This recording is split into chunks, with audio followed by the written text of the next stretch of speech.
Okay, friends, I'm going to call us together, and we're going to continue to move forward with the next part of our time today. Just to give you a quick overview about what's to come, you're going to hear a series of brief talks or lectures or plenary from some of our esteemed faculty members. They're going to come one right after the other. There'll be 4 of them, beginning with Dr. Ellen Davis. And I'll mention that Dr. Davis is going to be slipping out after her lecture. She's going to be attending a funeral that's taking place in Duke Chapel for a treasured member of the Duke community. But the remaining 3 faculty members are Dr. Brent Strawn, Dr. David Goatley, and Dr. Peter Casarella. They're going to remain, and we're going to do a Q&A, time of Q&A. We're going to give you the opportunity to interact and be able to ask questions that you may be having. So as you're listening to lectures, if questions are formulating in your mind, know that there will be opportunities to be able to share and be able to do that. So I'm going to stop talking right now and give the mic over to what I consider one of the greatest biblical scholars in the world, Dr. Ellen Davis. Would you join me in welcoming her?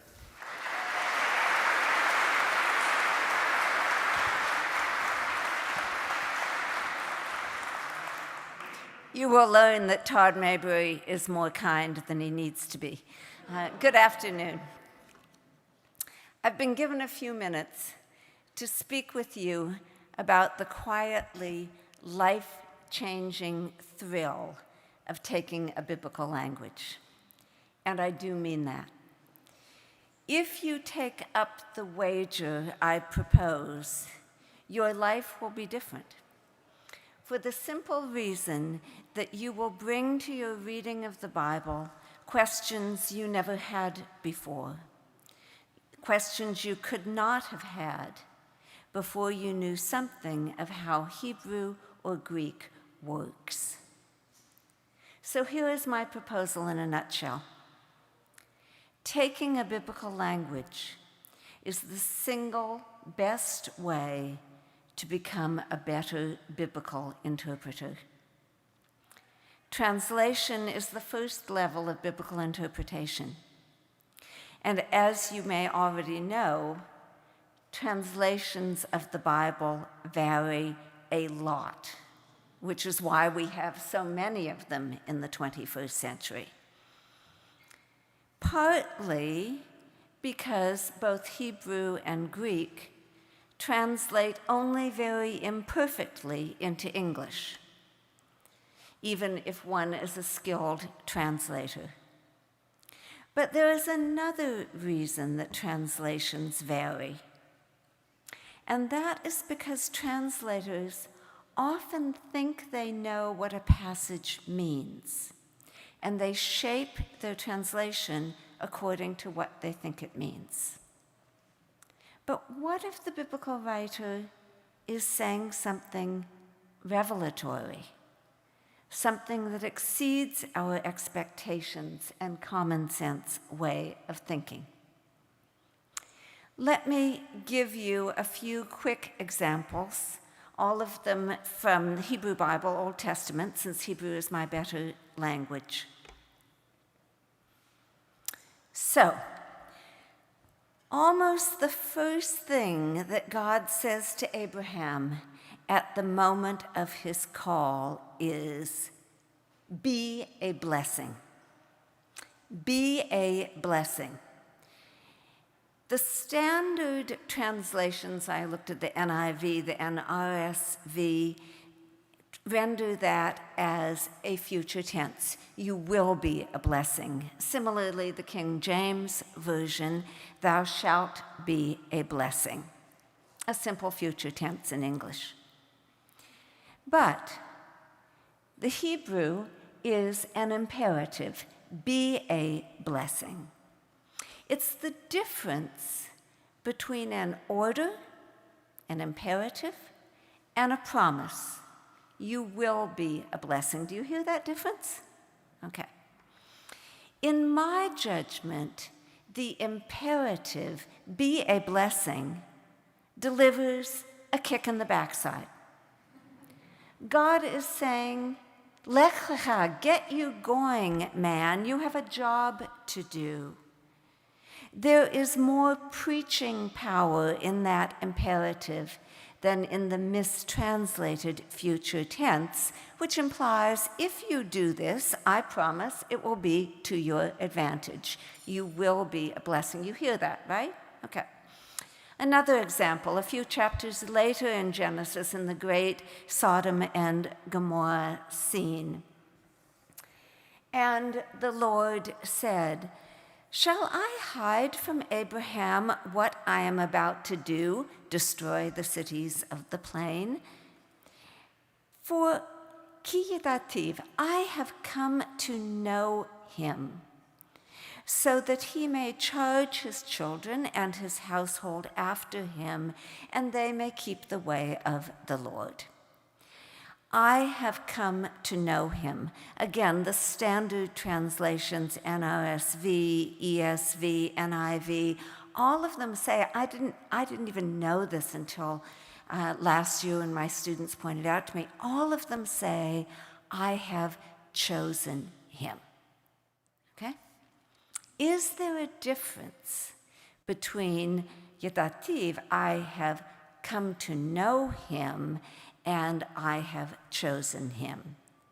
Any first-year Hebrew student, and I hope that will include most of you, any first-year Hebrew student knows that the word yada, the very common verb, suggests an intimate relationship. Sometimes knowing in the sexual sense, obviously not so here. The word chosen in English or in Hebrew does not have quite the same implication of intimacy.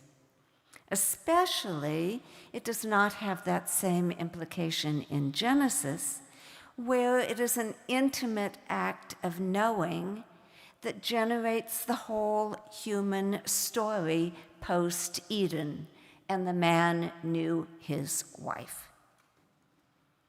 Here, then, in the Sodom and Gomorrah scene, we see that God's knowing of a person, Abraham, is no less consequential for the human story.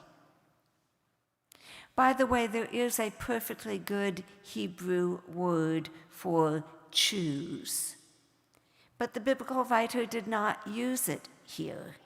So why would a translator introduce it? I ask you, are you content for someone else to make those interpretive choices for you, and in most cases not even tell you they've made a choice? Are you willing to lose your vote in something that matters? One more example. Here in poetry, Psalm 119, this is a Torah student's psalm, so it has special importance for us. Psalm 119, verse 9. The NRSV translates, "How can young people keep their way pure?" ? Answer, by guarding it according to your word. Period. The NIV similarly, "How can a young person stay on the path of purity? ? Answer, by living according to your word. Seems reasonably straightforward. A simple question, a simple answer. But maybe not. The verbal phrase in that second line is an infinitive indicating purpose. So again, this is not rocket science. This is really first semester Hebrew. So an accurate translation is, how shall a young person make his path pure, no question mark at that point, in order to keep it in accordance with your word? Now, this is a more complex question, to which, as any young person knows, there is in fact no simple fail-safe answer. And the very next verse shows that that is the case, and the psalmist knows it perfectly well. With my whole heart I seek you. Do not let me stray from your commandments. That's a plea.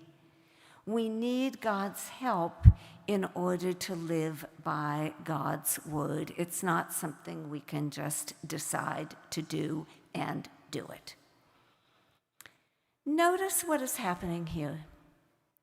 An inaccurate translation, such as we have from the NRSV or the NIV, gives us a misleadingly simple Q&A. An accurate translation yields a question that opens up the difficult moral task of seeking God's will through prayer. So now let's cut to the chase. Who should take a biblical language? I share with you the observation of our double alum, actually, the Reverend Dr. Victor Lamont Lane, Duke Divinity School MDiv and DMin. Years ago, in his first pastorate nearby in Mebane at Miles Chapel Baptist, Pastor Lane said that, he told this to me, that taking Hebrew and Greek was the most important thing he did at Duke Divinity School. And I said, why? And he said, because people, again, he was a young pastor just starting out. He said, people won't see me as their pastor for a long time, not until I've done a lot more marrying and burying. But they do see me as their preacher because I have something to say about the Bible that they had not thought about before, and they think it might be true. And I have something to say because I'm working from Hebrew and Greek. More recently, I spoke with a group of my students about the ongoing work of biblical interpretation among persons of color. Something I said caused one of the students to respond, I wish I had heard that my first week at seminary. Therefore, I repeat to you now what she wished she had heard. In the U.S., we have relatively few African American, Latinx, and Asian biblical scholars, relatively few. And the reason is that too rarely does someone say this in a timely fashion. If you don't take a language in your first year at Divinity School, then you have pretty much decided not to be a biblical scholar.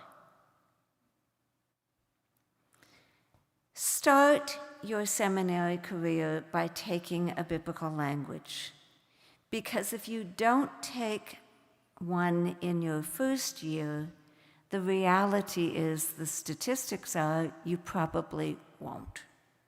You get busy with other things and it's hard to fit it in. And don't imagine, and a lot of people at your stage do imagine, that you will learn a biblical language after you leave the Divinity School. Virtually nobody does. It's very hard to find the time, let alone to find a good teacher and good community support for learning a biblical language.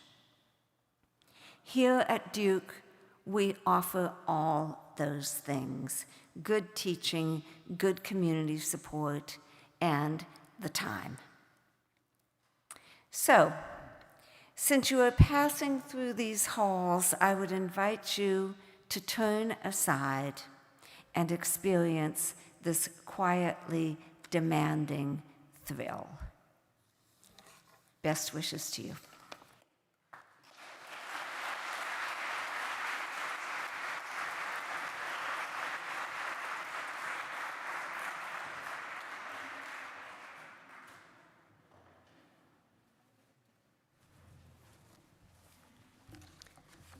When Reverend Parker asked me to be a part of this panel, we originally discussed me going first and being a little more general in my comments, so that will explain why I'm sort of backing off the more specific topic that Professor Davis just left us with and offering some more general comments, and maybe we'll go a little bit longer than Professor Davis did as well.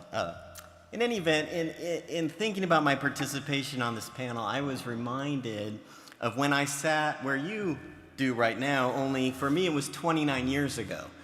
Kind of amazing because I'm only 35. So. It's not a joke. What's going on? The balding is premature, I assure you. No, I wasn't literally sitting where you are at because I was at a different school, one that shall not be named in this place. That's because Todd didn't want me to. But anyway, I'll never forget what the president of that school said at the opening orientation to us. What he said is actually the first of 4 welcomes that I want to express, each of which also serves as an introduction of sorts to theological education here at Duke.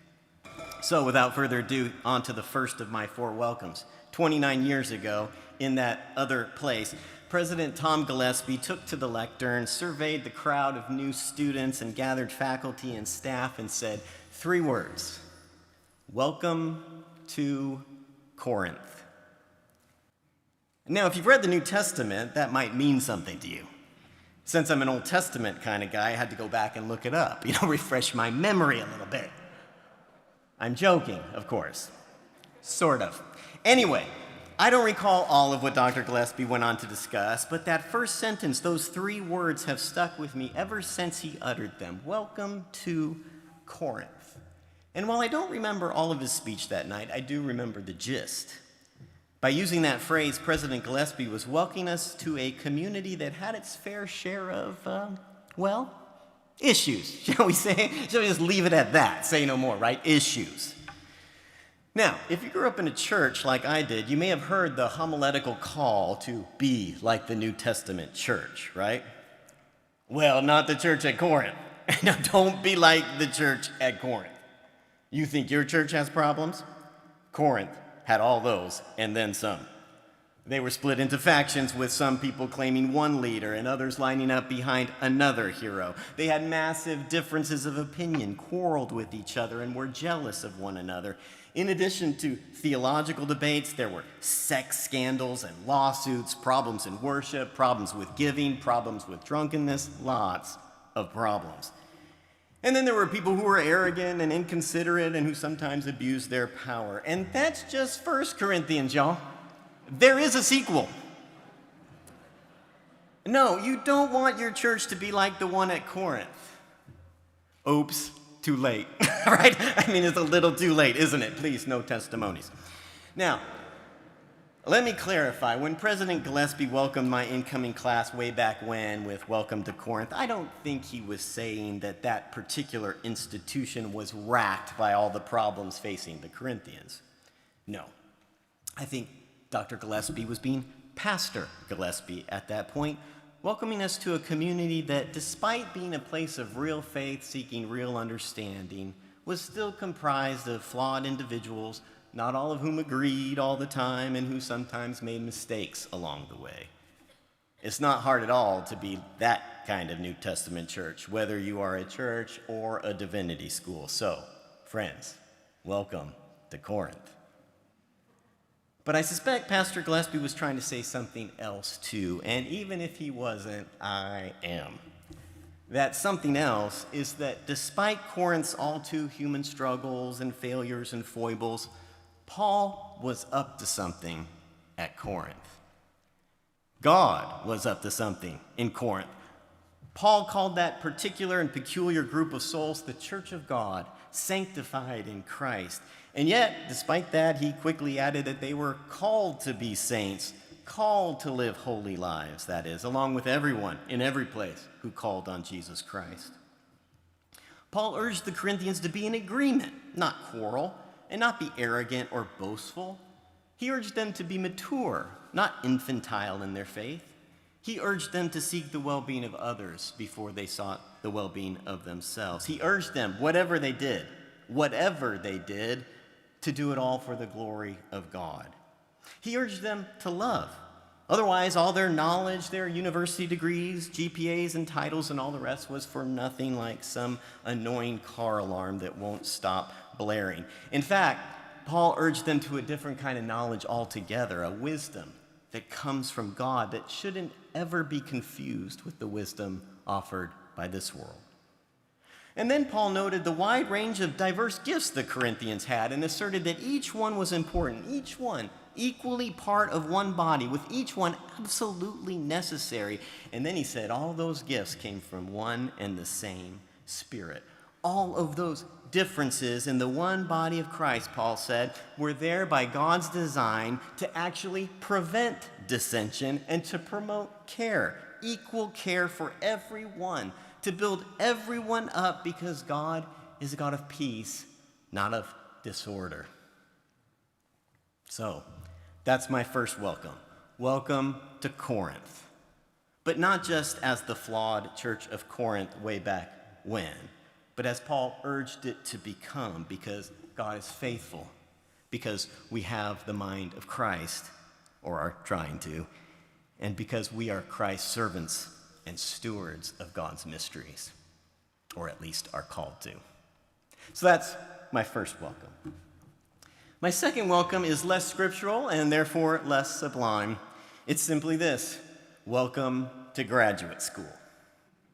Some of you already hold graduate degrees, but many of you do not and are seeking your first post-undergraduate degree. Others of you are seeking a terminal doctoral degree. Whatever the case, this second welcome is a way of saying, ever so kindly, of course, and oh so gently, that things might be a wee bit different here than in your prior degree program and your prior institutions.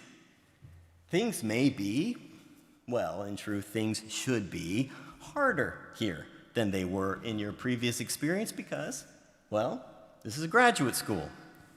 That means that you may need to study more, or at least more efficiently. That may mean you need to read more, or at least more efficiently.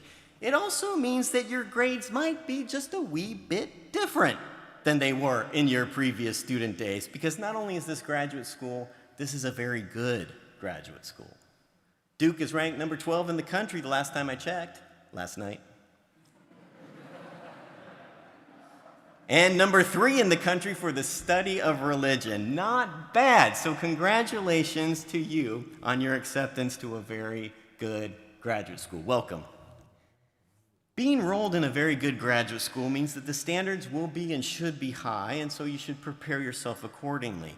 But this very important point should be chased quickly with another one, which is this: you wouldn't have been accepted if we didn't think you can do it. You can do it. But doing it isn't the same thing as being valedictorian, is it? You may need to adjust your expectations a wee bit. Dare I say it, you may need to adjust your ego. Stay humble and stay hungry. There is much to learn here. According to a very quick and rather unscientific calculation on my part, all told, the Divinity School faculty has more than 1,000 years of theological teaching under its belt.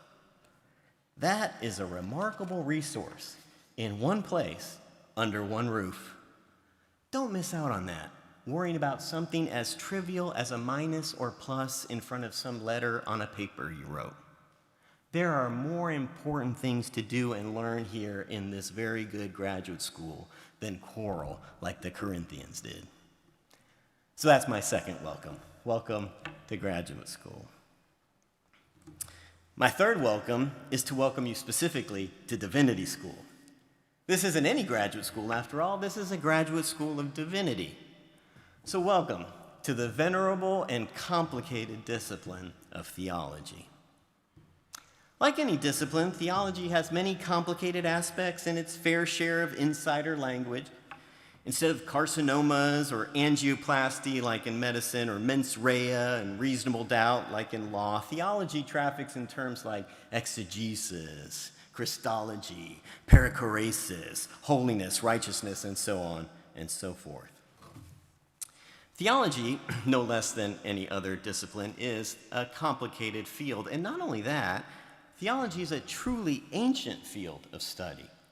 arguably the oldest of those represented on any university campus. So again, I urge you to stay humble and stay hungry. On the humble side, there is a lot to learn when it comes to theology, an overwhelming amount. But that just means there's more to learn and be curious about. Who could ever control such a vast field? And so that's the hungry part.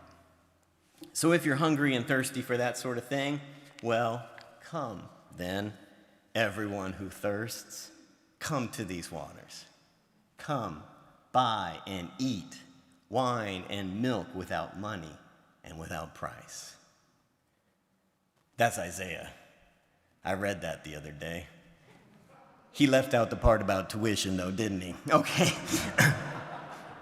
Now, a divinity school like this one is unique on a university campus like this one because it's the only unit that cares extensively and directly about the things of God. So don't forget the theos part in the theology while you're here. This isn't a school of psychology or sociology or literary theory or something else. Now, to be sure, theology shares a lot with a whole host of disciplines, those and many others, and like several of them, medicine and law again, for instance, theology is not solely a matter of theory, but also concerns applied knowledge, practice. At its best, theology, no less than medicine or law or public policy, is a transformative practice in service to the healing and flourishing of individuals, society, and the world. The practice of theology means, among other things, that it should be considered a craft to be acquired, not just a subject to be read about. Acquiring a craft is very different than memorizing some facts. According to many people, it takes about 10,000 hours to become a master carpenter or a professional musician. That's roughly 3 hours a day for 10 years. That's a long time. People who are experts at their crafts are, well, experts. There's a massive difference between doing something and doing something expertly. You can wash a car, but detailing it is another matter, am I right? Planting one seed is very different than cultivating a garden, and it's not too hard to put together an IKEA bookshelf, but building built-ins from scratch is a completely different story.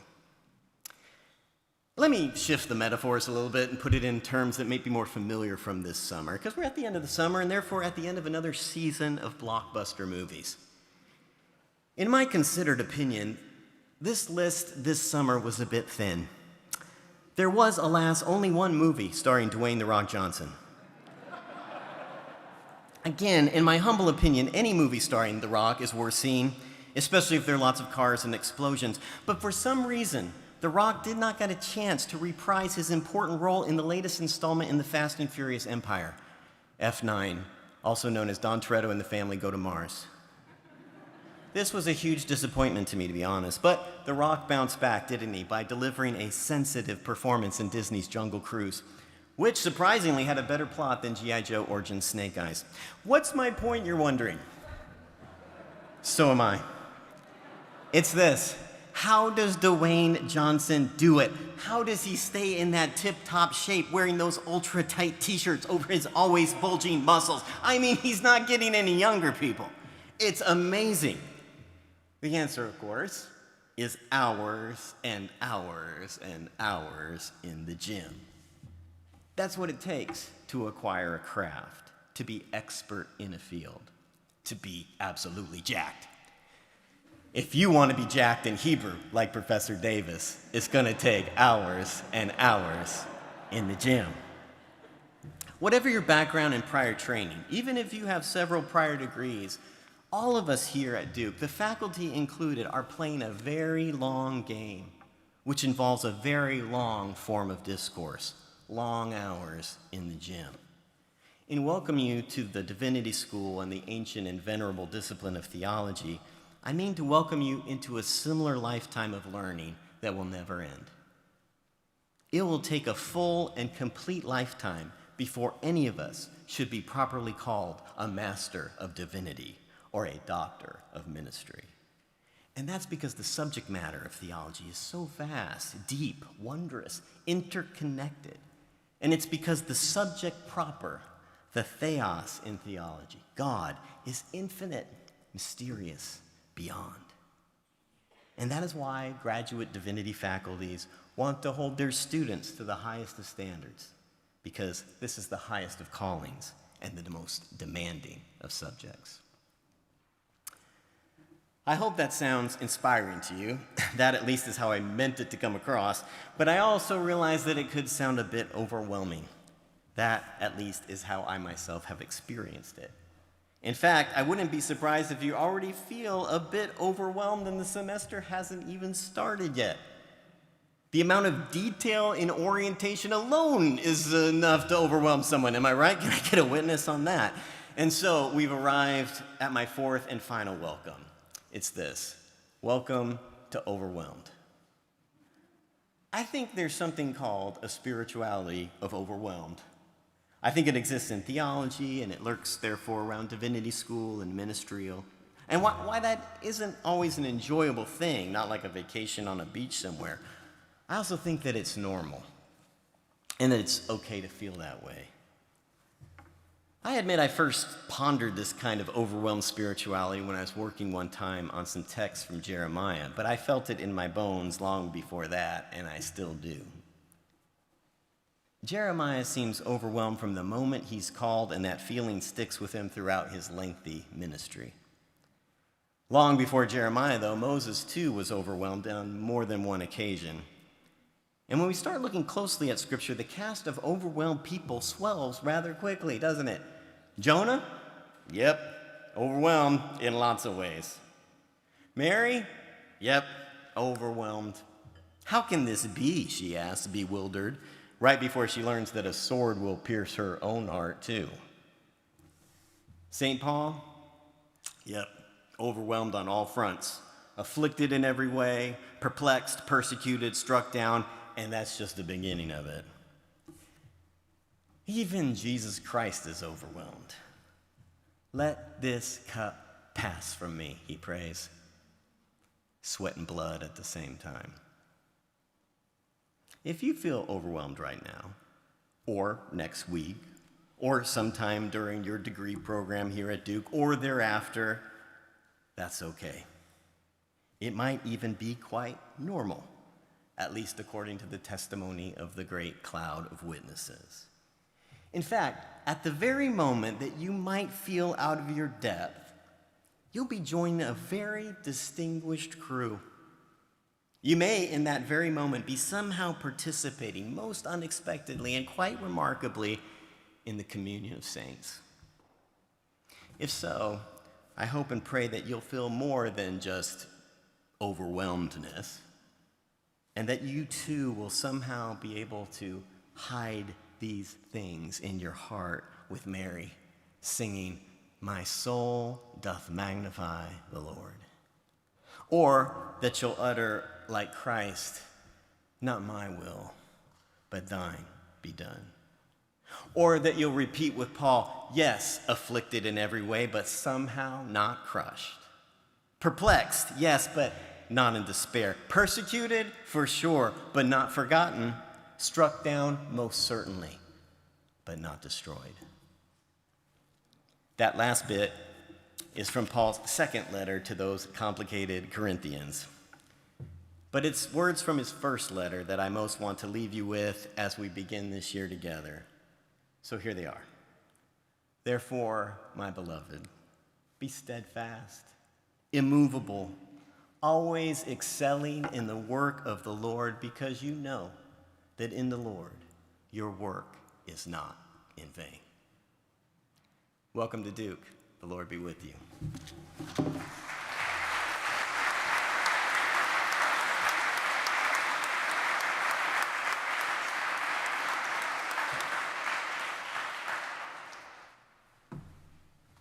I'm thrilled to join my colleagues in adding a word of welcome as well.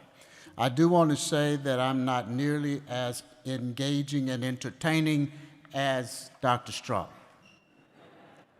So I have a ministry of de-escalation.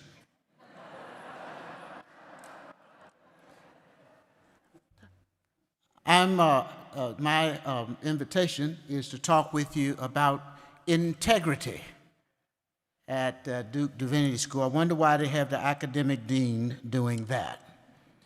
Because if you run afoul, we'll spend time in consultation. So what we'd like to do is make sure that we have a certain set of agreements so that we can spend time in conversation rather than consultation. When we talk about integrity, essentially we're talking about honesty. Being sure that in your work here at Duke Divinity School, that you're honest about how you present what you put your name on. And that has to do with citations and that kind of thing. But it has more to do with how you are representing yourself so that you don't misrepresent. It's kind of like sampling music. And when people sample music, a musician or a producer is using a portion of some existing song or recording and then looping it or layering it in a new context. But in order not to run afoul of the law, they have to get permissions. You don't have to get permission, but you do have to use citation. So as you are sharing information and as you're writing, we want you to help us to know how you are interpreting, how you're processing, how you're embracing, how you're interrogating. Dr. Strong talked about the 1,000 or more years of accumulated experience, which makes me tremble. So probably one or more of us have already read what you read, so you don't have to quote it. You don't have to drag and drop it. But what we are interested in, because you're adult learners, is we're trying to facilitate your exercising your agency to learn, to imagine, to stretch, to try on ideas, to interrogate it from your perspective and where you stand, and to have enough humility to say, this is what I am learning, and this is what I am wondering, rather than approaching it with too much certainty and with trying to just draw on somebody else's words to try to make a point. We want you to exercise integrity, your honesty, and when you are referring to an idea wherever you got it, to let us know where you got it, so that as you are braiding a mat, as you are weaving your wonderful ideas, as you are using tools that you are acquiring to build your wonderful piece of furniture, that you let us know, where'd you get that strand? So how does this strand work with that strand and work with another, so that you honor the wisdom and the labor of others rather than carrying it yourself? Sometimes people make a mistake, and when we point that out, then receive it and fix it. But what we want you to do is to make sure that as you are weaving the tapestry of your ideas, that you are honoring those whose ideas and whose concepts that you are including and that you are adding to the accumulated knowledge. So we're really interested in how you are interpreting the information. Now, it's probably in your best interest to demonstrate to your instructors that you understand what they think is important and you communicate it back rather than trying to prove that they're wrong. That usually doesn't work out very well. You may believe that we're wrong, and that's fine, but we hope that you'll trust the process, that as you become familiar with these ideas in different courses from different perspectives, that you will see this as expanding your toolkit as you are preparing to do better work in constructing your theology and doing what God has called you to do. So again, what I'm trying to emphasize is give credit to those ideas and to those authors and to those artists who are informing you and inspiring you. And the way that you put it together is your work. Perhaps if you approach some of your reading this way, it might help you to remember to attribute to those who inform you. So when you're reading, keep these 4 things in mind. 1, why is this author's point important to the author? Why is that? 2nd, how is the argument made? Is it they're comparing, they're contrasting, is it historical, etc.? 3rd, why are you convinced or why are you not convinced? And 4, how might this be applicable? Or in other words, what's the point? How's it made? Does it work? And so what? And if you are accumulating the data in that way so that you're processing it and letting us know who it is you've been in conversation with, then that will help you maintain integrity. And it will help us to make sure that we get to enjoy conversation rather than the sometimes difficult consultation. Imagine yourself overhearing a conversation and comparing and contrasting so that you can report on what this person says and what that person says and what that, and then after you've let us know what everyone else says, then you can help us to know what you assert as a result of listening and overhearing their conversations. Romans 5 tells us that where sin increased, grace abounded all the more. Don't count on that here. Count on that in relationship to what God has done in Jesus Christ. Don't count. Just don't count on it. Because the more you demonstrate a lack of integrity, grace will not abound. As was said earlier, you're here today because we're satisfied that you can do this work.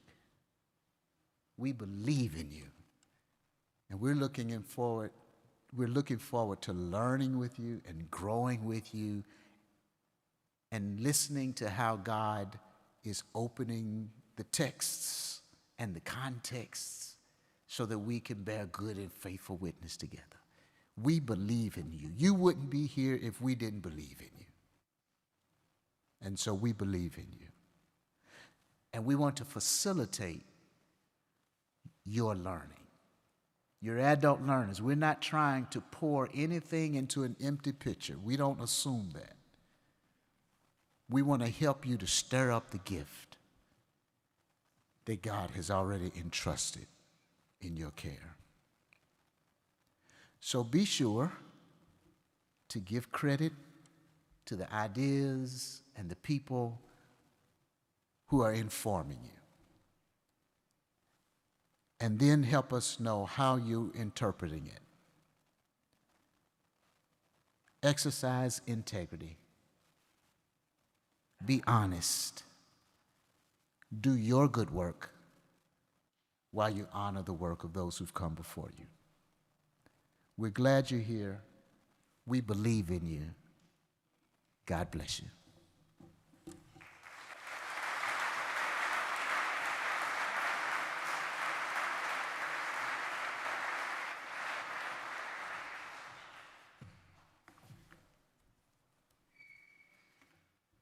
Muy buenas tardes.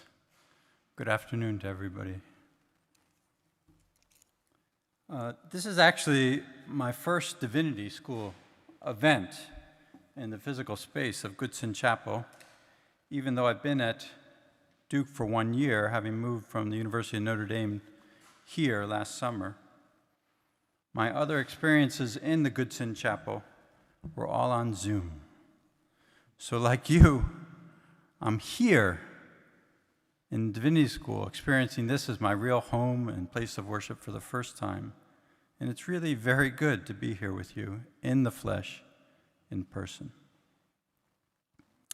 How can you make your theological education into a preparation for life?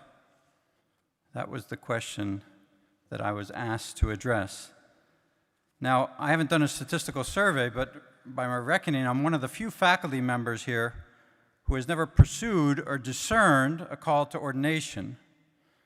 Perhaps that's what makes me an expert on life. I doubt it. But one thing that I have, although I don't think it's taught in the ordination track, is a capacity and a special apostolate in turning questions around.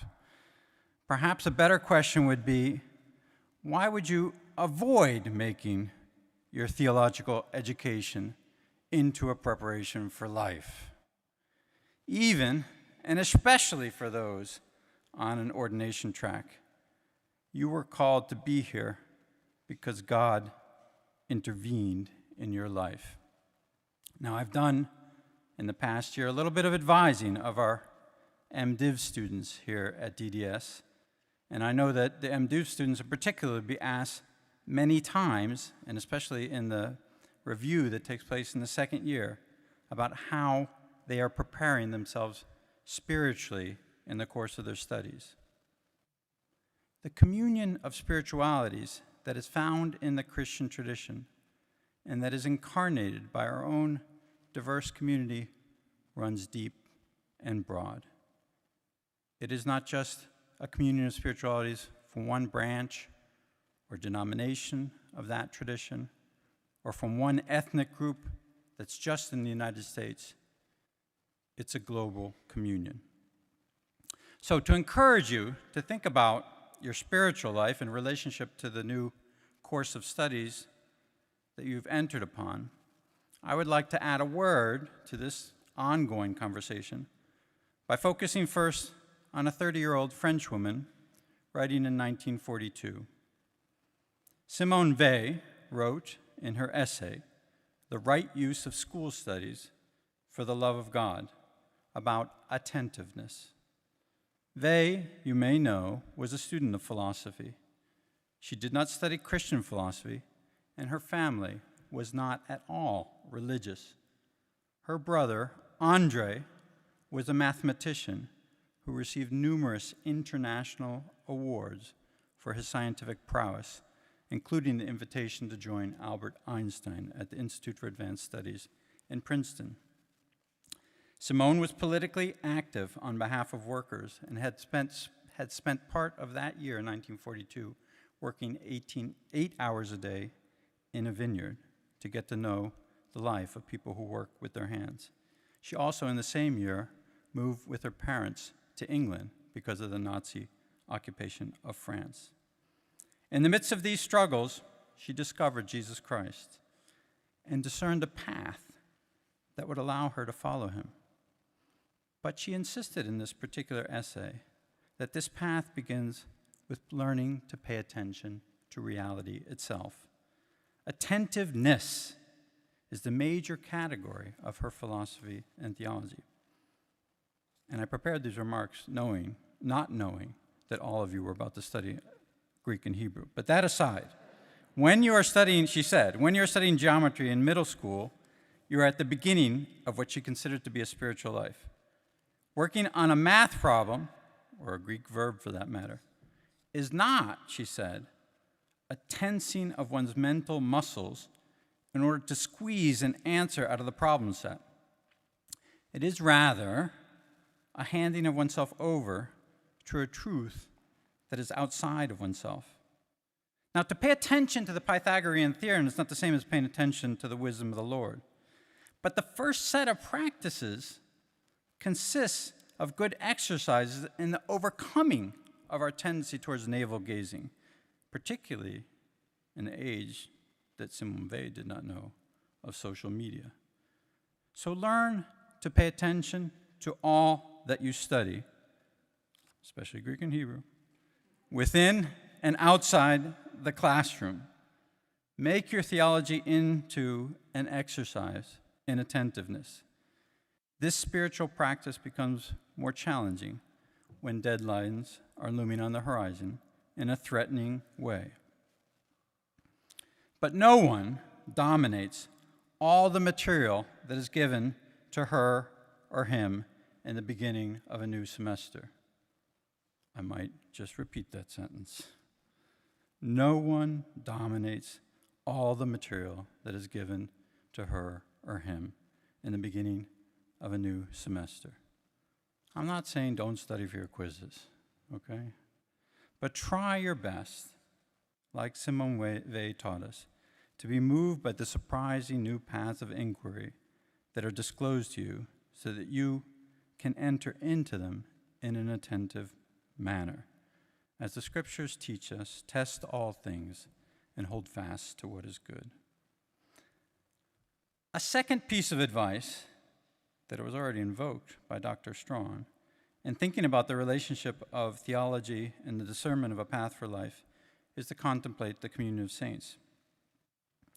This beautiful chapel gives us an image of John the Baptist and a Byzantine image. I think it's a Pantocrator. Both very welcome, but many of the spaces are empty. Now, John the Baptist and the Pantocrator seem a little lonely to me. Maybe that's a more of a revelation of my own aesthetics of church architecture. But the communion of saints is a good Methodist way, but not only a good Methodist way to think about what you're about to embark on. I mean, Wesley, after all, called the Feast of All Saints a festival of love. The communion of saints is an invitation to think about Christian unity with renewed vigor and enthusiasm. The so-called ecumenism of blood is a concept developed in recent ecumenical conversations to invite Christians to think about the witness unto death of holy women and men, both inside and outside of their own tradition. With the model of the ecumenism of blood at the forefront, I'd like to reflect for just a second about the martyrdom of Dietrich Bonhoeffer and Rutilio Grande. The former is probably better known to you. In his letters and papers from prison, he writes, in the face of his own execution, as well as the failed attempt on the life of Adolf Hitler, which he had actively supported, he introduces many provocative concepts about the cost of discipleship, about religionless Christianity, and especially about the nature and witness of the church.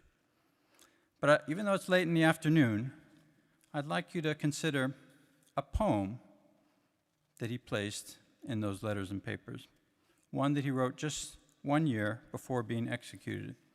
And again, this was evoked by Dr. Strong. The poem is called, it's short, and I'll read it now. It's called Jonah. They screamed in the face of death, their frightened bodies clawing at sodden rigging, tattered by the storm, and horror-stricken gazes saw with dread the sea now raging with abruptly unleashed powers. Ye gods, immortal, gracious, now severely angered, help us or give a sign to mark for us the one whose secret sin has roused your wrath, the murderer, the perjurer, or vile blasphemer, who's bringing doom on us by hiding his misdeed to save some paltry morsel of his pride. This was their plea, and Jonah spoke, "'Tis I. In God's eyes I have sinned, forfeited is my life. Away with me, the guilt is mine, God's wrath for me. The pious shall not perish with the sinner. They trembled much, but then with their strong hands they cast the guilty one away. The sea stood still." Bonhoeffer ends the poem very abruptly with a line that actually repeats a famous line of Martin Luther: "The sea stood still." He focuses on Jonah's admission of guilt before God, right before the whale that has consumed him is about to descend to the depths. Bonhoeffer leaves out the rescue of Jonah and instead highlights the admission of personal and social sin that enables Jonah to accept a death for the sake of others. Bonhoeffer, you might think, had every right to stand on a pedestal and proclaim his righteousness in the face of Nazi persecution. Instead, he fashions himself as the prophet Jonah about to descend to the depths, who can accept the call to die for others only in this purifying act of self-examination. Only in this penitential and self-offering act can Jonah and Dietrich die in the place of others. Rutilio Grande was a Jesuit priest who had the same theological training in El Salvador as his classmate, Oscar Romero. But afterwards, and after attending a workshop in Brussels, he was introduced to the method of see, judge, and act that had become a hallmark of liberationist efforts at a renewal in theology. Grande also attended the Latin American Pastoral Institute in Quito, Ecuador, beginning in 1972. There he combined this new method of conscientization with the pastoral theology of the Latin American bishops. In 1977, he declared in a sermon, working in rural El Salvador, the following: "I'm quite aware that very soon the Bible and the gospel won't be allowed to cross our borders because all the pages are subversive. And I think that if Jesus himself came across the border, a Chalatengo, they wouldn't let him in. Without any doubt, they would crucify him again." End of quote. As a direct result of this sermon, on March 12th, while driving from Aguilares to El Pasnal with 15-year-old Nelson Rutilio Lemos and 72-year-old Manuel Solorzano, his car was sprayed with gunfire and he died instantly. The funeral mass for Grande and his companions was a moment of careful deliberation for the then Archbishop of San Salvador, Oscar Romero, and even more so for the opponents of both Romero and Grande. And if you want to know more about that, read Dean Edgardo Colón Emerich's book on Romero. But at that point, Romero became convinced of something that he had only seen vaguely before. It was the need of a pastor to have the smell of the sheep on him. Now, I'm going to fast forward to something that you've probably heard of more recently, namely that Romero himself is considered a saint in the Catholic Church due to the miraculous efforts of Pope Francis to restore his reputation and put him in a place where he belongs in the legion of Catholic theologians. Now, what is most remarkable about this story is not the miracle of Romero's sainthood, but the unthinkable fact that a cause for the sainthood of Grande has now been opened in the Vatican. What does this have to do with anything? What does this have to do with us here? It's very simple. If you are ever accused by people in the church or by anyone of going too far in defending the poor and espousing a method of accompaniment that privileges the poor, know that Rutilio Grande is praying for you in heaven. Like the case of Grande, the vindication of your efforts may not be realized in this life on earth. So, to conclude, I've spoken about Simone Weil, Dietrich Bonhoeffer, Rutilio Grande, and even about Pope Francis. Pope Francis sees all of these efforts as efforts in missionary discipleship, and I think that's a good lesson for us here as we try to connect theological education and life. And I know some of what I said sounds a little bit grim, but I mean, together in the company of saints, I think we can celebrate a veritable fiesta of mission here at Duke Divinity School. These witnesses whom I mentioned are some of the holy women and men of God that have guided me in theology and in the ministry of life. So I call upon you now to fill these empty spaces on the walls of Goodson Chapel with your saints, so that John the Baptist and the Pantocrator are not all alone. When you return to this chapel in person, as I hope you will, you too will be accompanied by a communion of saints that can prepare you for life. If you do that, you will never be alone in the path of discernment that you will be continuing to undertake every day as a student at Duke Divinity School. Thank you very much.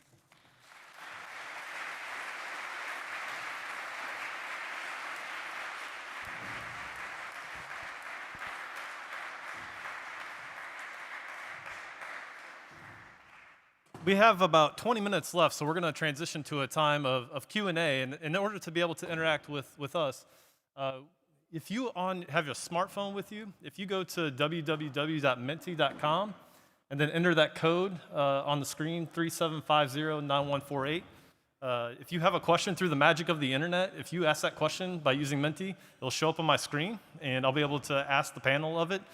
If you don't have a smartphone, or maybe you're not comfortable with that, we can go old school. I've got a pad of paper. I'm going to give it to Reverend Rhonda Parker, and you can come find her in the front row and go ahead and write it down on that. We'll be able to get it. So while you're thinking about a question or writing on it, if you want to do that, and it's purely optional if you do want to ask a question, I wanted to give our faculty panelists an opportunity to respond to anything that they heard. Did anything come up for you, or any thoughts that you have, or anything you wanted to underline or highlight from the lectures that you all heard? Dr. Strawn, you were sitting the longest. Do you have anything to add? I agree with everything my esteemed colleague said, wholeheartedly, unreservedly, and with great enthusiasm. I think that's what I would say. I can't do better than that. Amen. Amen. Okay. All right. I have a question that was, would you repeat and spell the name of Simone Weil? That's a good question, actually, because it's not phonetic. Simone, S-I-M-O-N-E, and Weil is actually W-E-I-L. The essay I reference you can download from the internet. In fact, if you're in OT 752, you will read that essay next week, or a week from now. And that wasn't even planned, was it? I mean, I don't know. Can't plan these things. One question I have is, if you have previous biblical language experience, who can we talk to about proper placement? I'll name that we have introductory courses like Hebrew and Greek that you can take. If you already have a language background, we also offer reading courses that are non-credit that you can be able to participate in. We do have upper-level exegetical classes that assume you already have the biblical language. So you may want to talk to the instructor about your background and see if you meet that. Dr. Strawn, that's kind of more your area. Anything to add about that if they already have biblical language? I think in any sort of case like this with sort of advanced placement, it goes to the division chair, which in this case happens to be me. So you could contact me, and I will probably, among other things, put you in contact with the professor of the course you would like to take. So if you have already taken Hebrew and Greek, you don't need to retake it. If the professor allows you into the course, you can kind of go right into exegetical work. So I encourage you to talk to me about that, and then I'll probably put you in touch also with your professor of the course you'd like to take after you and I talk about it a little bit. I have a question. Thanks for that. I have a question. Are biblical language built into the hybrid MDiv paradigm? And I'll also add like the MA as well. And if so, how do we do that? And I was actually texting back and forth with our Senior Director of Academic Programs, the Registrar, Deb Hackney. I'm going to give her a shout out real quick. Over there, we were like, it was probably a mistake to have Dr. Ellen Davis talk because it's hard not to hear her and be like, oh, I have to do that. She can convince, be very convincing. She's right, Todd. I mean, Yeah, she's right. She was right. Right now, we anticipate in the second year, in your second year of either your hybrid MDiv or your MA, to be able to offer languages in a hybrid format. That's what we're planning and building towards. So that's something that you can be looking for down the road. Here's a good question. What piece of literature would you recommend to each student read that has been influential to you in your theological formation? Is there a piece of literature that you have read that was influential to you? Oh.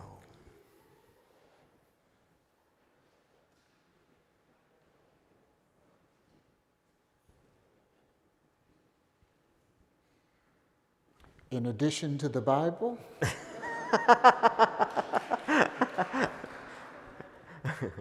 a piece. That's difficult.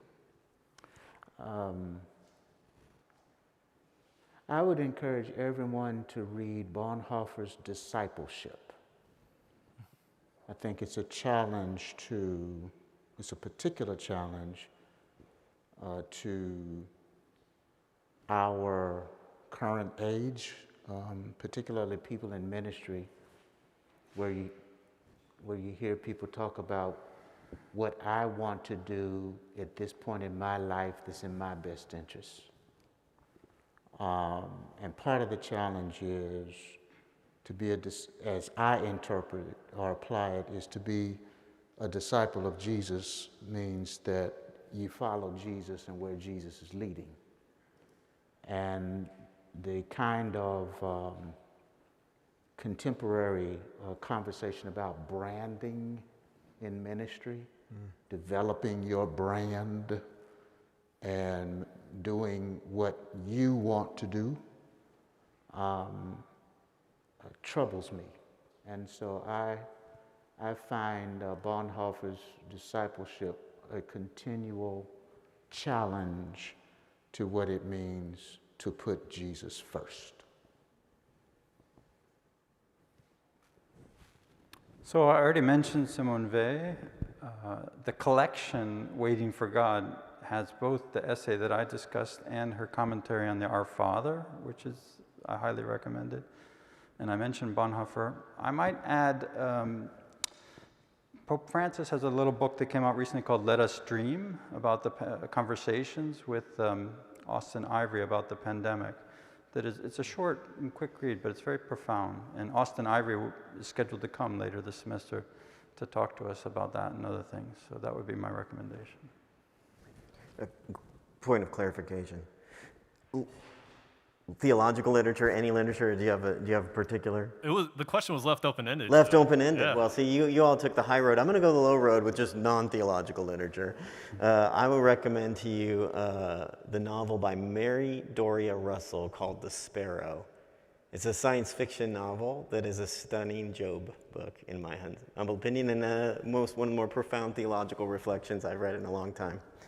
So, The Sparrow by Russell. I'll add to that. For me, it's Wendell Berry. Some of like Jaber Crow and some of his pieces of literature have been really formative for me personally. When y'all were in graduate school pursuing theological education, what was one of the biggest challenges that you had, and how did you overcome it or use it later on down the road?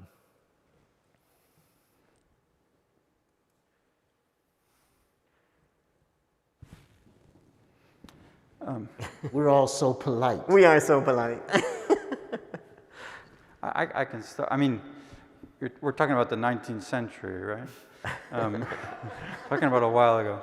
No, I mean, I think a lot of the talks address the fear, the imposter complex that we have when we're in school. This is something that's talked about a lot with respect to underrepresented minorities.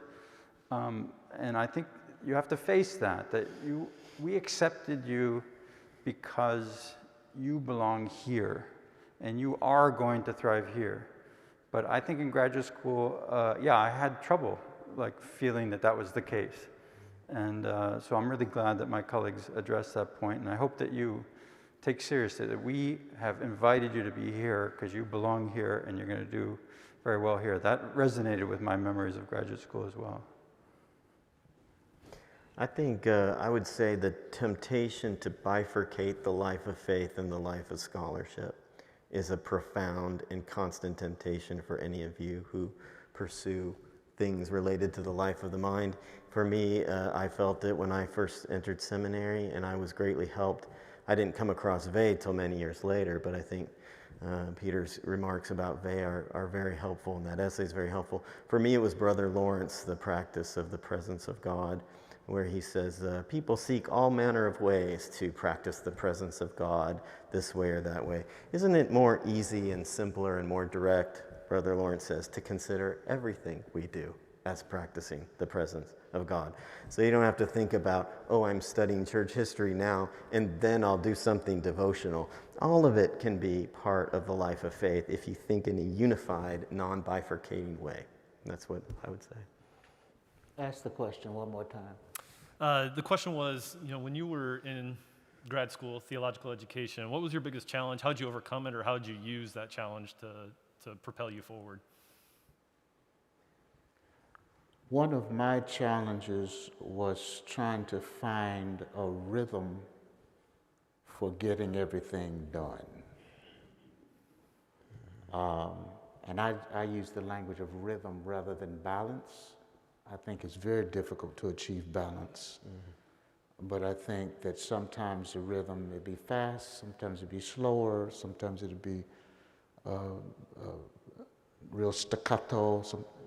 There are different rhythms, and I don't know how to find balance, but I do try to work on rhythm. And sometimes that means making decisions about when to lean more heavily into a course or another one, depending on paper assignments and exams, and trying to anticipate that. So that was one challenge for me. Another challenge for me was when I came across insights that were, the assumptions behind them were so far different from my worldview. I early felt the need to try to challenge everything. And what I had to learn is that I needed to have the humility to listen and learn and be able to articulate what somebody else was saying. I wasn't obligated to buy what they were selling. I was obligated to learn what the instructor wanted me to learn. And so I had to get the maturity to be okay. I don't have to agree with everything, but I do have to learn what I can. And at some point later, it may be helpful in terms of interrogating my own assumptions or helping me even to do some of the deconstructive and reconstructive work where I felt that there was some gaps. Thanks for that. Deagle, standing with you, I've got a softball for you. Can you repeat the 4 questions that you asked us to consider in terms of citations? The short form is, what is the point? How is it made? Why am I convinced or not? And so what? The more elegant way is, why is this point important to the author? If somebody's taking the time to read and write the book, there's a reason for it.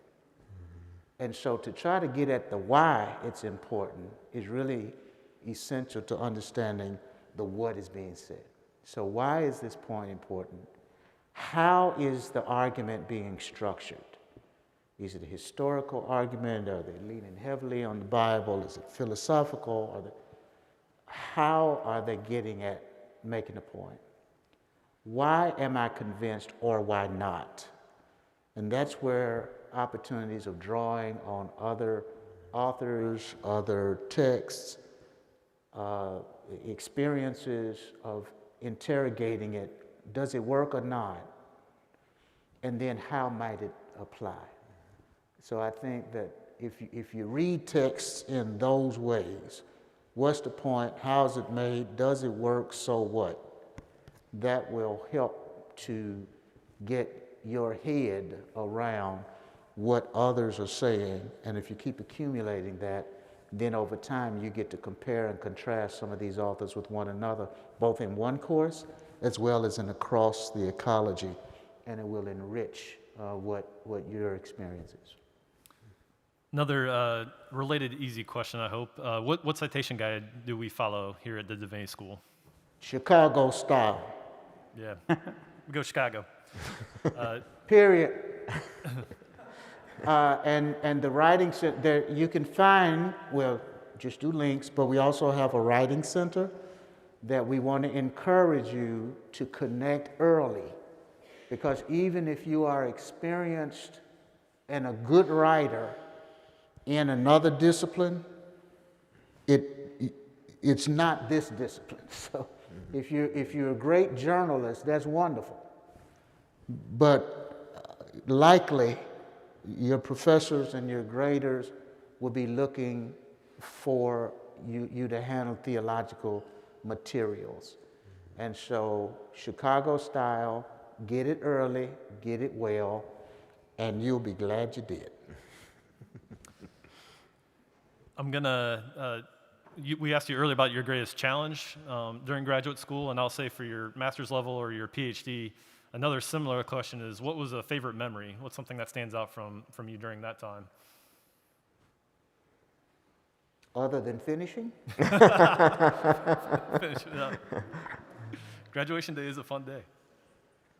I would say that the relationships that are made will help sustain you, and their relationships with peers, with staff, with faculty. And I would say that this is a journey that you don't want to do alone, and that this is a unique constellation of people with gifts and experiences and relationships and passions. And I would say that the relationships are important to nurture and to care for. And when somebody lets you down, that's all right. We're all human, and it's not the end of the world. I would say relationships.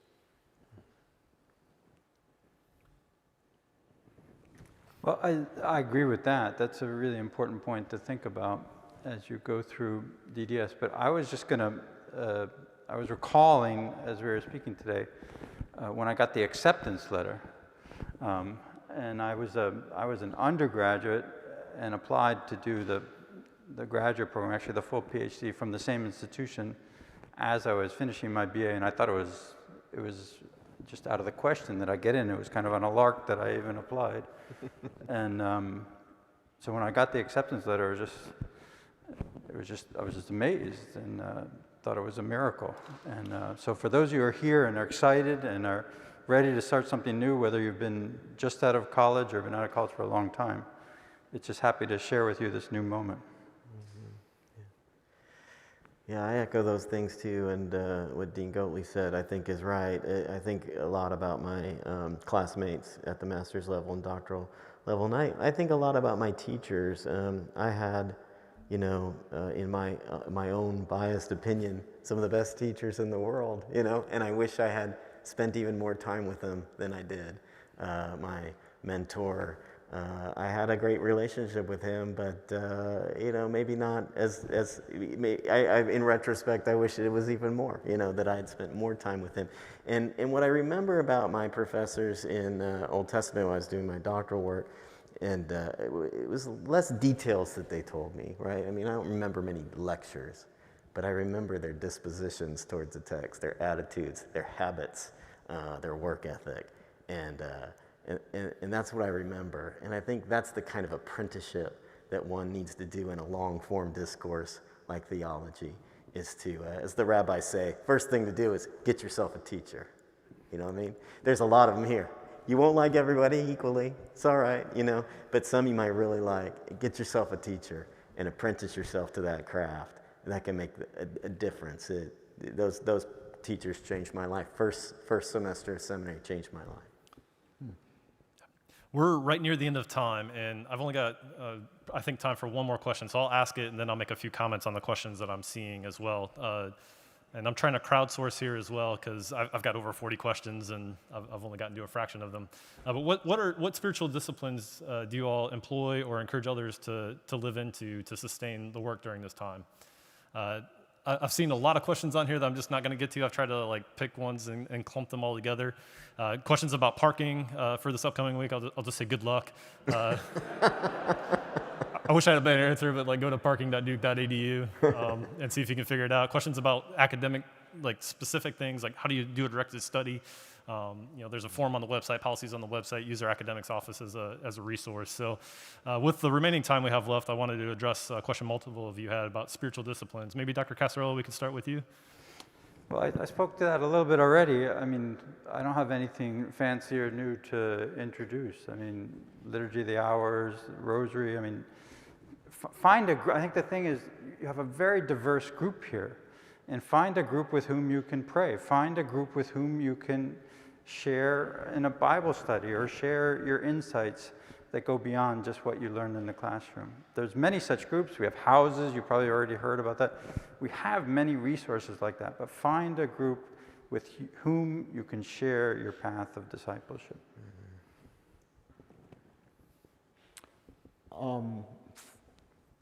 I would encourage, there are two things that I would encourage. One is I, every morning and evening, use a daily lectionary, because if I don't have, the way that I'm wired, if I don't have a disciplined way of reading Scripture just to read Scripture, then I will only read Scripture when I'm working on a sermon. And so for me, that is a part of my spiritual discipline that is informing. So I read and pray using a daily lectionary. I also would encourage you to participate in corporate worship. We protect time here for worship together in chapel. But I would also encourage you to find a church and participate in the life of a church.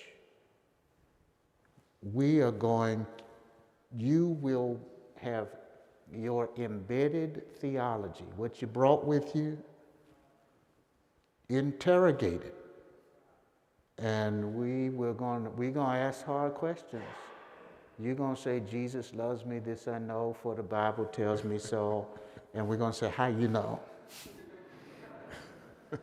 And how does that work for people in Afghanistan and in Haiti and who are dying alone because of COVID?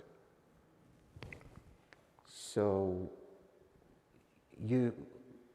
we have times of worship, but I think as a part of spiritual discipline, find a church where people are not talking about perichoresis and exegesis and theodicy and all of that, but where people are trying to be faithful and you can be blessed. I would say incorporate those in your spiritual practices, and it will help to sustain you in the times where your faith is tested. Yeah, I agree. I also do the daily office about 10 or so years ago as a Lenten practice. Instead of giving up cookies for the 18th time, I decided to add something, and I added the daily office. And it's very much as Dean Goatley says, it keeps me from only using the Bible in a utilitarian way as a part of my profession. And to be honest, when was I ever going to read the New Testament, y'all? I mean, I'm an Old Testament professor. I have to force myself to read the appendix, and so that helps me regularly. And it's not just the reading, it's the prayers, it's the confession and all that. I've come to think that we need more worship and more prayer, not less, and a lot more prayer and a lot more worship rather than less, because when we're praying and worshiping, we're at least not doing something terrible. And so we might actually be our best Christian selves in those moments. And so the daily office is a very important thing for me. And if I miss a day, I catch up the next day. And I don't like it when I miss a day. So I encourage that. Thanks for those responses. I'll just underline what Dean Goatley said. To find a church, I think it's probably the best spiritual discipline that you can have. If you're residential, there are a number of great ones in the area. If you're hybrid, we know that 50% of you are already working in a church. The other 50%, I hope that you're identifying and finding a community of faith. That's one of the most important things that you can do during this time as well. So I'm going to welcome now. Reverend Mayberry, yeah, can I go say one thing about if you look for a church, find a church, but don't do the seminary thing at church. Don't do that. Just be a part of the community and worship and serve and be available if you're asked. You're not the brightest light in the chandelier. Just be a part of the community. Nobody cares that you're at Duke Divinity School. Just have enough humility to say, I think the Lord brought me here and I want to be a part of this community, and let people pray with you and pray for you, and you do the same. Thanks. Yeah. Thank you for that word. We're right near the end of our time. It's about time for ice cream, but first I want to invite one more important person to come and bring greetings. That's Reverend Kathy Watson, our Director of Student Life. And as she's coming, if you'd join me in thanking the panelists for the work that they've done.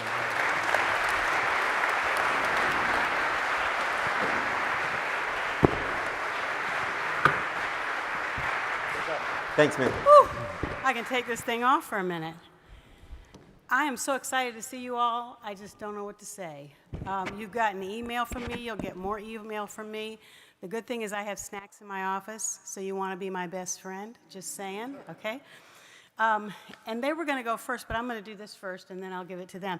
These are your DSC leadership.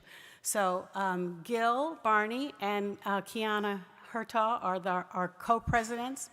Irina Robinson is our treasurer. You want to be her best friend, too, if you're in a student group and you want money. And the secret about Rajiv is that he's also the editor of the digest. So be nice to him as well. He might put pictures of you in the digest. So I just have a few things, just some words I thought about. One is flourish. We want you to flourish. You need to make connections. I wrote it on a piece of paper. That's amazing. Make connections. You want to build community. You want to have your own tribe. You want to have, as Dean Goatley said, you need to have a faith community, whether that's your tribe here and or your tribe, a church that you belong to. You need to do networking, so get to know each other. You're not on your own. We do advising. We do mentoring, spiritual direction, discernment, listening, support, all kinds of resources. If you need to know something, if you email me, if I don't know the answer, I'll make up something, or I'll ask Gil. That is true. Don't. You see, she just busted me. Think collaboration, think leadership. Again, I'll remind you, snacks and nourishment in my office. Don't forget about rest. Amen. Okay? Because sometimes you look at and you say, okay, well, we're supposed to have Sabbath and we're supposed to rest, but I've got 10 pages to read in this book and 25 pages to read in that book and 3 papers to do by tomorrow, so when am I supposed to rest? Just make the time. Because you don't do any good. I graduated in '04, and I found that if I was reading a book at 3 o'clock in the morning and I was reading the same line over and over and over again, you need to go to bed. Take a nap, take a power nap. Remember that you are light and that you will be overwhelmed, but that's what your tribe is for. The other thing is the communion of the saints, and I'm just taking from what they already said. But I sound really smart, don't I? And one thing to remember is the writing center. If you don't make Judith Hayhoe your best friend, you're dumb. I mean, I'm just saying. And nobody here is dumb because you're at Duke, right? You're at Duke, so you're not dumb. But you need to make Judith Hayhoe one of your best friends. If you didn't do RISE, it's okay. You can still call her and she'll help you out. But you need to, as I don't remember who said it, but somebody said writing theologically is different than writing for engineering or the law or anything else. It's completely different. I don't care if you've got a PhD already. I don't care if you've got a law degree already. It's just different. And so you need to check in, talk to your classmates too after class, even if you're not in a study group, okay? Study groups are good things if that's the way you learn, but if that's not the way you learn, then you shouldn't be in a study group, okay? You need to figure out how you learn and then use that. If you can't take 4 classes a semester, don't do it. Know yourself. Know yourself. You know yourself. And if you know that you can't do 4 classes, I didn't do 4 classes. I did 3 because I was old when I came here. I'll be older when I leave. And I couldn't do, the 4 classes. Be generous with your colleagues, with each other. Share notes. Give them a call if they're not in class. Look out for each other. Bring an extra bottle of water to class and give it to somebody. We are a Christian community. This is your new home. And so we want to take good care of each other. And I think don't forget Jesus, too. That's the most important thing. Amen. I should have said that first. Okay, sorry. Okay, I'm going to turn it over to them. Hello, everyone. I'm Gilbert Barney. I'm one of your co-presidents. It's nice to see all of you in one place and not via Zoom. Just a heads up that I don't believe there will be any classes that you will take where you will be reading just 10 pages. So understand that was just a hope. That was not a guarantee. So we are your Divinity School Student Council. We're a part of the student government, and we focus in on areas of concern, morale, and areas of improvement. We are your representatives. If you have any concerns in these areas, you would come to us. Let us know how your class is doing with classes, with papers, with tests, just so we can gauge the room and be able to read the room better. We have representatives of every class, of every field of study. So you do have representatives, and your first year, so you will be able to choose or pick or elect and vote on your representatives for your specific class so that they can work in conjunction with us to make sure that you have just a healthy experience, a wonderful experience, and we're looking forward to it. As a group, we have about 3 areas of concern, 3 areas that we want to focus in on for our vision. And these areas are to be intentional about building community, first of all. We're going to need your help in that. It can't be a one-sided relationship. Building community is going to come from each and every one of us and each and every one of you in the audience and beyond, and the faculty beyond. We are a community. We serve a communal God, and God wants us to work in conjunction with one another. So please help us out in that. Whenever you have a concern or whenever you have a wondering idea or anything of that nature, come to us, let us know, let us powwow with you and walk through whatever idea you may have that could benefit every one of your student body members. So that's one area. Another area is we want to help empower all of the students here, all of your voices. Every one of you have been called to this particular place, and your voices are heard and needed, right? So we want you to be able to vocalize whatever ideas or whatever concerns you have. So we are here to be a microphone for you. If you have anything that you believe DSC needs to know, please let us know. Because if it's a need for you, it may be a need for your entire student body, and you just had the courage to bring it to us. So please do that. And the last area of emphasis that we want to focus in on as a group is the spiritual health of this institution. This is not to say that this is a spiritually healthy danger zone by any means, but God has given us the gift of imperfection. And what that means is we have no ceiling on how good we can be. So we can get better every day, every hour, every minute, every second. So help us to do that. We want to foster a community that is increasing daily in spiritual health. We don't want you to just be intentional about the care of your papers. We want you to be intentional about the care of people as well. So that's all from me. Thanks, Gil.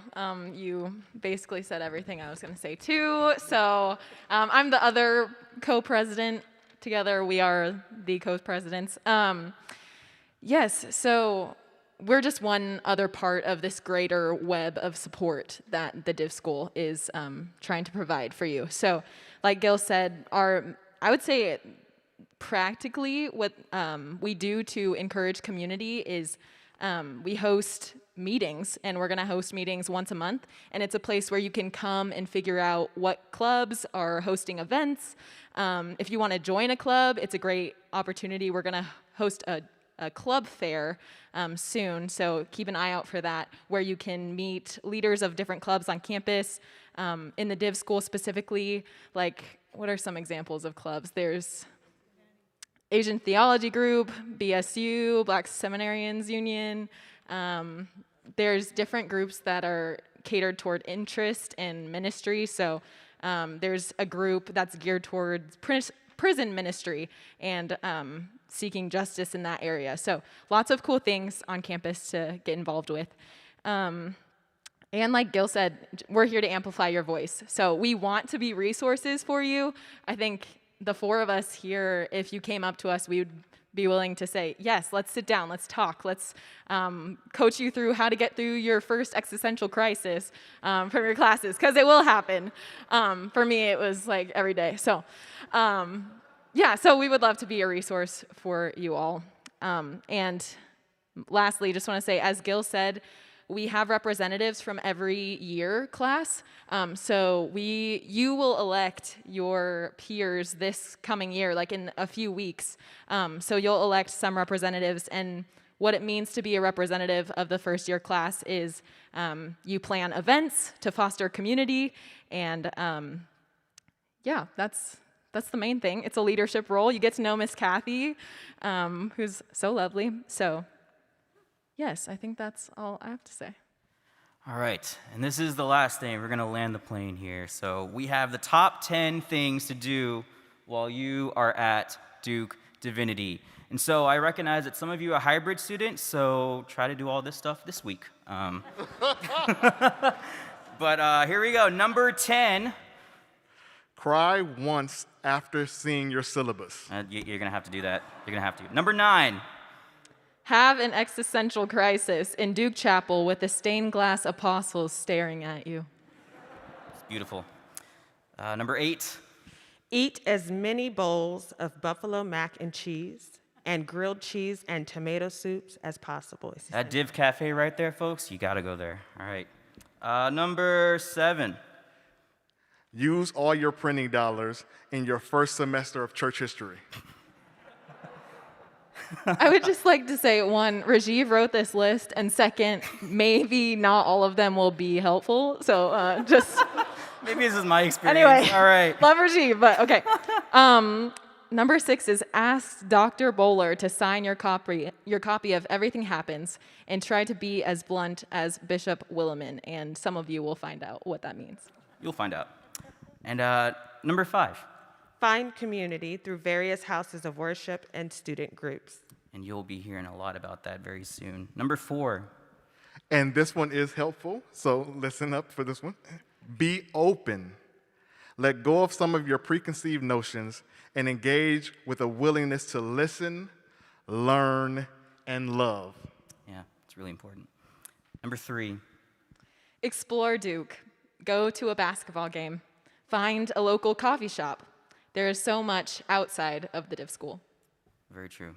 Mad Hatter's is my favorite coffee shop, if y'all ever go there. Number 2, Get to know your faculty. This is Duke. Make use of their presence. and finally, number 1, Be light in darkness. Do not shrink back. Represent Christ in all that you do. yeah, and this is a bonus one. Know that your Divinity Student Council is also here for you. Your time here is for your edification and your spiritual building up, and we want to come alongside you in that process, and we want to walk with you. So we love you, and we pray that you find true community, whether you're here in the halls of Duke or you're joining us online. We're so glad you're here, and welcome to Duke. So. Amen.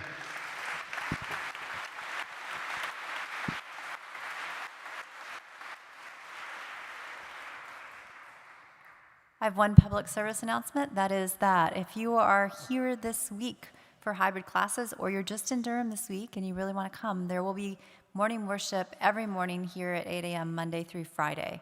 I know that some of you have schedules that indicate just Tuesday through Thursday, but we decided to do all 5 days this week. For the rest of you who will be here for residential classes, we will have morning worship through the Anglican Episcopal House, and then daily worship at 11:45 Tuesdays, Wednesdays, and Thursdays. And I hope that you will make coming to morning prayer and daily worship a regular part of your life. It is a wonderful way to plug in. So, speaking of local places, we had a new ice cream place open not too long ago. We've invited them to come with their food truck and bring us ice cream. So when we dismiss here, if you go out these doors and down the stairs to the little circle outside, you are welcome to enjoy ice cream by Two Roosters. And you can eat that outside with your classmates. You can bring it back up here and have it on the Bovender Terrace if you like. But we hope that you'll enjoy sort of capping off your day with just some social time with each other. So with that, go knowing that you are made in love, by love, and for love. Have a blessed evening.